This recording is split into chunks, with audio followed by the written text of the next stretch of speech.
আমাদের একজন শিক্ষামন্ত্রী আমরা পেয়েছি, স্ট্যান্ডবাজিতে উস্তাদ এবং টেন্ডারবাজিতে উস্তাদ। ক্যামেরা স্ট্যান্ডবাজি, পিয়ার স্ট্যান্ড। মাননীয় শিক্ষামন্ত্রী সব জায়গায় গিয়ে বলে নকল আর চলবে না। 2026-এর শিক্ষার্থীরা আপনাদেরকে দেখিয়ে দিচ্ছে এই স্ট্যান্ডবাজি আর বাংলাদেশে চলবে না। হাঁটু সমান পানিতে, বুক সমান পানিতে 2026 সালের এইচএসসি পরীক্ষার্থীদের আপনি ডুবিয়ে ডুবিয়ে আপনি পরীক্ষা দিতে বাধ্য করেছেন। এবং একটা পরীক্ষার প্রশ্ন আপনি প্রণয়ন করেছেন, আপনি পরীক্ষার প্রশ্নের মধ্যে 2টা সৃজনশীলে আপনি ভুল দিয়ে রেখেছেন।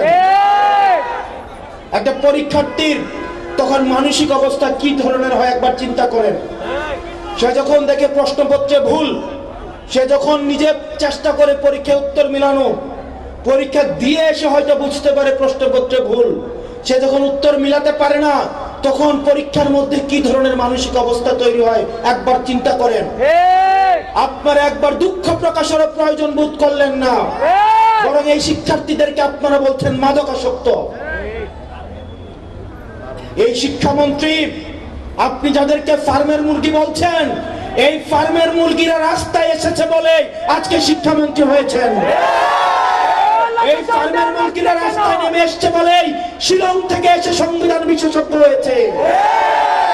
এই ফার্মের মুরগিরা রাস্তায় এসেছে বলেই আজকে লন্ডন থেকে এসে বাংলাদেশের প্রধানমন্ত্রিত্ব করছে। শিক্ষামন্ত্রীকে বলবো, শিক্ষার্থীরা গিনিপিগ নয়, শিক্ষার্থীদেরকে নিয়ে এক্সপেরিমেন্ট বন্ধ করুন।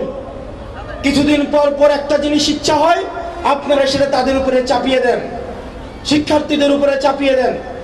এই শিক্ষার্থীদের আপনাদের এক্সপেরিমেন্টাল টুল না, যে যখন ইচ্ছে তাদেরকে নিয়ে এক্সপেরিমেন্ট করবেন, এক্সপেরিমেন্ট ফেল করলে আবার সে এক্সপেরিমেন্ট তুলে নেবেন। কারণ আপনাদের সন্তানরা দেশে পড়াশোনা করে না, আপনাদের সন্তানরে আপনারা বিদেশে রেখে পড়াশোনা করান। পরের সন্তানদেরকে রাস্তায় রেখে রাজনীতি করাবেন, পরের সন্তানের ভবিষ্যৎকে নষ্ট করবেন, পরের সন্তানদেরকে নিয়ে এক্সপেরিমেন্ট করবেন। এই বাংলাদেশ নিয়ে এক্সপেরিমেন্ট আর আমরা আপনাদেরকে করতে দিব না। 2026 সালের এইচএসসি পরীক্ষার্থীদের প্রতি সংবেদনশীল আচরণ করার অনুরোধ করব। না হয় এই শিক্ষার্থীরা যদি রাস্তায় নেমে দৃঢ় অবস্থান নেয়, আপনার পাটাতন যে শক্ত না, এই অর্ধবেলা আন্দোলনে সেটা বোঝা গিয়েছে। আমরা 24 পরবর্তী বাংলাদেশে এই ধরনের বাংলাদেশ আমরা চাই না। ব্যবসায়ীরা হাহাকারের মধ্যে রয়েছে, ফুটপাতের হকাররা হাহাকারের মধ্যে রয়েছে, রিক্সাওয়ালা ভাইয়েরা হাহাকারের মধ্যে রয়েছে। 200 টাকা ইনকাম করলে 50 টাকা বিএনপি ছাত্রদল যুবদলকে চাঁদা দিতে হয়, স্থানীয় এমপিদেরকে চাঁদা দিতে হয়। এই চাঁদাবাজির বাংলাদেশ আর চলবে না। আপনারা যদি মনে করে থাকেন এই চাঁদাবাজির যাত্রা আপনারা অব্যাহত রাখবেন, মনে করার দরকার নাই এভাবে বেশি দিন খাইতে পারবেন। হাসিনার হয়তো 17 বছর লাগছে।